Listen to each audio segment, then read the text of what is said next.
The heads were everywhere. Some still had eyes in them. Some didn't. They were stacked in piles like rotten fruit, leaking blood, buzzing with flies. Some skulls were cracked. Some were crushed. Some were fresh. All of them were real. This wasn't war. This was something else. This was 1727 in Dahomey. And the king wanted blood. Not a little. Not a few. Thousands.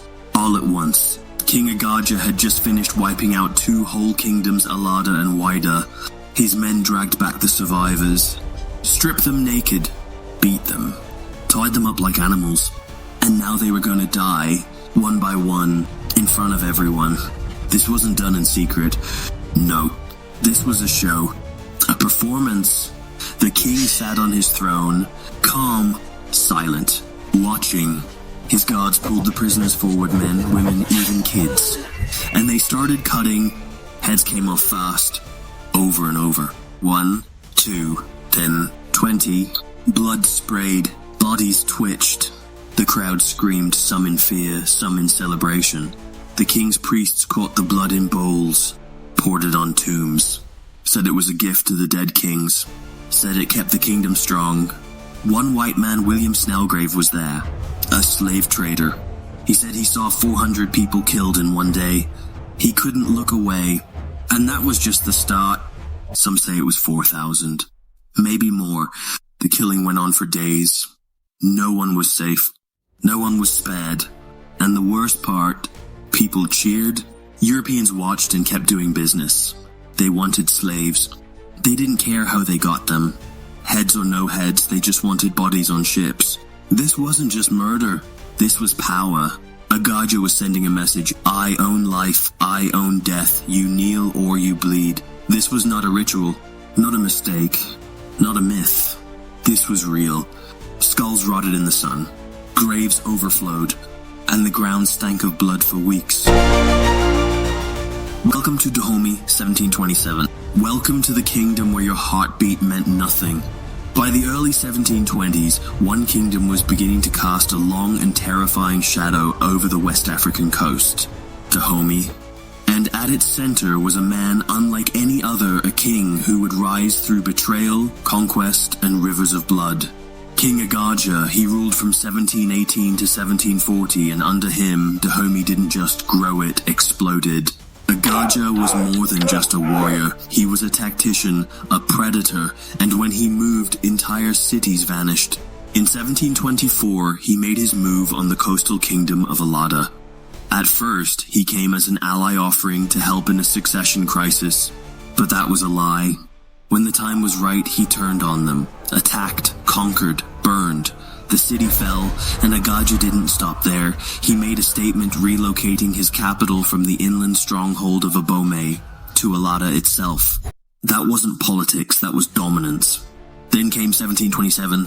Agaja's forces marched again, this time toward Whydah. Also known as Whydah, this coastal city was one of the most powerful ports on the Atlantic slave route.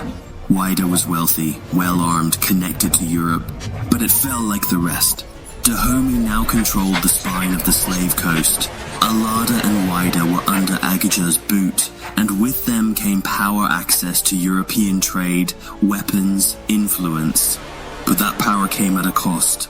The campaigns brought in thousands of war captives, men, women, children, stripped from their homes, torn from battlefields.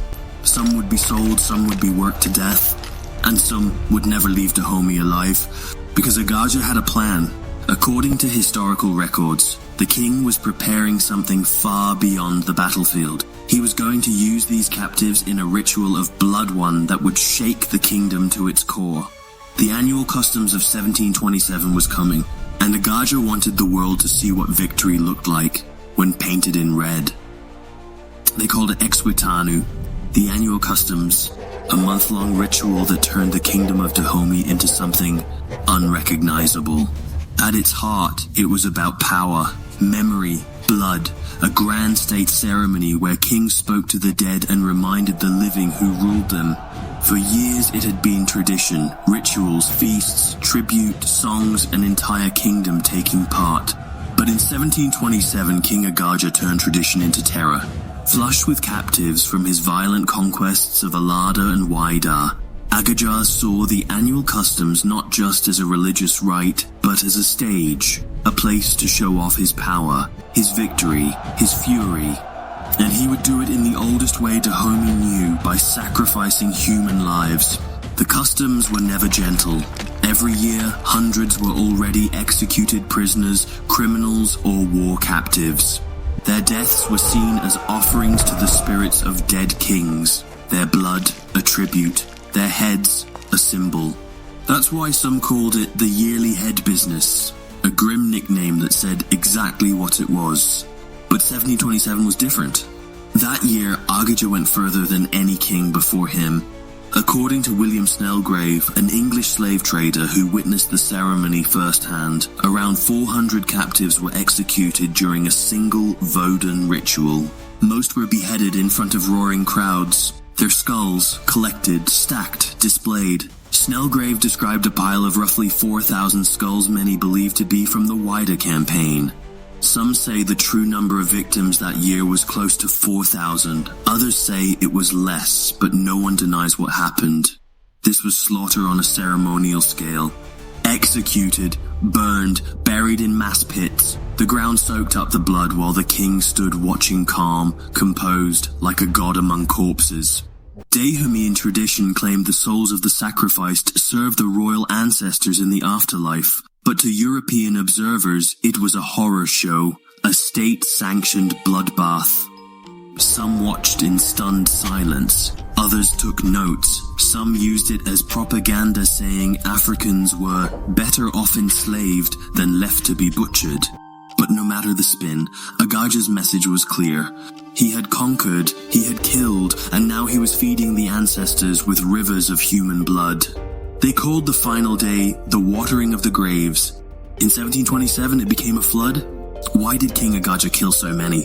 Why did 1727 turn into a year soaked in blood? It wasn't madness, it wasn't chaos, it was deliberate, cold, ritualistic, strategic. Every drop of blood spilled that year had a purpose. One, religion, feeding the dead. In Dahomey, kings didn't rule alone, they ruled with the dead. The annual customs weren't just politics, they were spiritual warfare. The Fawn believed their ancestors, especially former kings, still watched over the kingdom, and they demanded tribute. The highest form of offering, human lives. Sacrifices weren't random, they were gift servants for the afterlife, tokens of loyalty, proof that the living king still obeyed the dead. So after crushing Allada and Whydah, Agaja had to give thanks. He had thousands of prisoners, and he knew exactly how to use them. By offering captives to the spirits, he wasn't just showing gratitude, he was securing approval for his new conquests. No sacrifice, no divine protection, to victory propaganda. This wasn't just for the gods, it was for everyone watching. The more heads he stacked, the clearer the message. I conquered, I bled them, I can do the same to you. For the people of Dahomey, it was a victory parade made of skulls, a celebration in blood. And for neighboring states, it was a warning, one that said, don't test this king. As historians later wrote, Dahomey defended the killings as a custom of the nation, and the bigger the win, the bigger the sacrifice. Agaja had conquered cities, so now he had to deliver a show worthy of that scale. 3. Terror and control. But this was also about fear, political power. By killing thousands from Allada and Whydah, Agaja wasn't just honoring the ancestors, he was wiping out potential rebels. Anyone who might rise up, gone. The message was brutal, obey or die. Crowds from across Dahomey watched, heads rolled, blood flooded the earth. Nobody missed the point. The king ruled not just through divine right, but through unquestionable violence. Officials even claimed the victims were criminals or dissidents, but some reports admit raids were launched just to gather more people to kill. 4. Slavery and strategy. Then there was business. Some scholars believe Agaja's real goal in attacking Whydah was to control or even curb the Atlantic slave trade. Whydah and Allada were key trading hubs. By taking them, Agaja didn't just gain land, he gained power over the European demand for slaves. And during the 1727 customs, he made sure the Europeans were watching. Some prisoners were spared for sale, others were slaughtered for spectacle. It was more than sacrifice, it was a negotiation tactic. Agaja showed the Europeans, "These lives belong to me. If you want them, play by my rules." And they did. He even wrote to the King of England, negotiating the terms of future trade. Blood was the price, power was the reward. Word of what happened in Dahomey didn't stay buried with the bodies. The 1727 massacre, the rivers of blood, the mountain of skulls echoed far beyond the kingdom's borders, and it shook the Atlantic world. European writings exploded with shock and horror. One name stood out. Dahomey quickly branded a bloody kingdom, where life could be taken like cattle, where power was measured in corpses. Archibald Dalzell, a European governor in the region, later wrote that Agaja had sacrificed 4,000 people after conquering Savi, the capital of Whydah. That number stuck. It became legend. But Dalzell wasn't writing to tell the truth, he was writing to push an agenda. He opposed the abolition of slavery, and to defend the slave trade he pointed to Dahomey, claiming Africans were better off on slave ships than under kings like Agaja. It was twisted logic, brutal spin. But it worked. European merchants used the bloodshed as both excuse and business cover. They didn't stop buying slaves, far from it. Even those who witnessed the carnage firsthand, who saw heads roll and blood soak the palace floor, kept trading, profits over morality, every time. One account tells of French traders at Whydah in the 1720s, calmly recording the deaths in their journals, and then moving on to negotiate prices for new slaves. No protests, no boycotts, just business. The truth was dark and simple. As long as the ship stayed full, nobody cared how they got the cargo. And in Dahomey, King Agaja gave them exactly what they wanted. But while Agaja's grip tightened on the coast, danger crept in from the interior. The Oyo Empire, based in what's now Nigeria, had been watching, and they didn't like what they saw. Dahomey's expansion, its brutal customs, its growing wealth from European trade. Between 1728 and 1730, Oyo struck. It was a brutal campaign. After heavy fighting, Agaja was forced to submit. He kept his throne, he kept his territory, but Dahomey was no longer independent, it became a tributary state under Oyo. Even Agaja, king of blood and skulls, had to bend the knee to someone stronger. His power was intact, but his rise was checked. King Agaja ruled until 1740. When he died, the throne passed to his son, Tegbessou, but the swords didn't stop swinging. The annual customs, the ritual killings, the blood rites, the ancestor worship didn't die with Agaja. They became institutionalized. An annual performance of power, religion, fear. Tegbessou carried it forward. So did those who came after him. King Kpengla ruled from 1774 to 1789. When he died, they didn't just bury him, they buried others with him. Over the course of 2 years, it's said that 1,500 people were killed as part of his extended burial rites. Then came King Ghezo, who ruled from 1818 to 1858. He didn't scale back the sacrifices, he ramped them up. After every military victory, Ghezo celebrated by increasing the number of victims at the annual customs hundreds every year, killed to mark his success. What Agaja started in 1727 had become a standard of precedent, one that every future king had to follow, or risk being seen as weak. But not everyone embraced it. King Adandosan, who ruled in the 1790s between Kpengla and Ghezo, tried to stop the killings or at least scale them back. That move cost him the throne. By 1818, Adandosan was overthrown, and the reason? Many said he had failed to water the graves. In Dahomey, that meant more than ceremony, it meant legitimacy. No blood, no crown. Agaja hadn't just killed in 1727, he had locked future kings into the cycle. Today in modern Benin, Agaja is remembered with a double face. On one hand, a military genius, a king who built an empire, created administrative systems, and took control of the Atlantic slave trade. On the other, the architect of Dahomey's most infamous legacy mass human sacrifice. European chroniclers, African oral historians, they all agree, Agaja ruled through fear and enforced the annual customs like no king before him. In fact, his reign is seen as the beginning of the great customs when death became tradition, when violence became ritual. By the late 1800s, European colonial powers turned that image of Dahomey into a weapon. They painted it as a blood-soaked kingdom, citing Agaja's legacy to justify conquest. When the French invaded Dahomey between 1892 and 1894, they claimed they were ending the barbarism. They weren't, they were replacing it. But the truth remains, ritual sacrifice in Dahomey didn't vanish overnight. It faded only as the slave trade collapsed, and foreign pressure mounted. The story of Agaja ends where it began, in blood, in power, and in a legacy that still sparks awe and horror.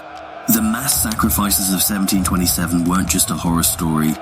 They were a turning point, a chilling collision of ritual, power, and the slave trade where human lives became currency for gods, politics, and legacy. King Agaja didn't lose control, he was in full command.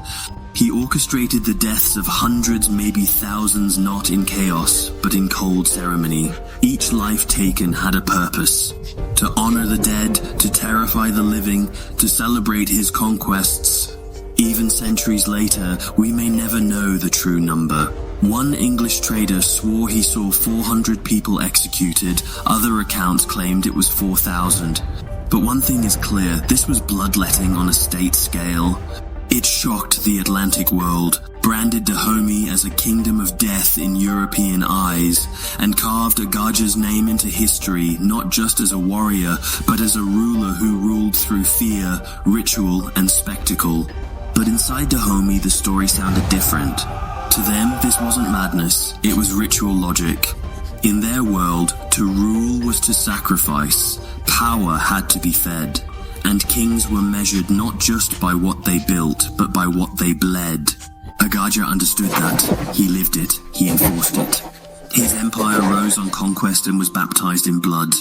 And in doing so, he became two things at once. A great king, and a terrifying symbol of what it meant to rule without mercy.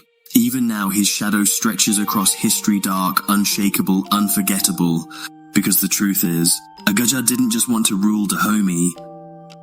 He wanted to make sure no one would ever forget who he was and what he was willing to do. And he succeeded. He didn't know the language, just the looks. Guards in red robes, faces painted, eyes blank. He had been taken weeks ago, somewhere near Whydah, dragged in chains, pushed into a pit with hundreds of others. No food, no answers. Now he was on his knees, facing the platform. The air smelled like metal and meat. He saw a man stumble forward, hands tied, naked, crying. Then snap, the drum cracked. A blade flashed. The man's head rolled across the dirt like a kicked stone.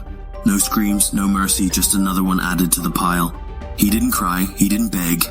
He closed his eyes and whispered the only thing he could remember from his childhood prayers.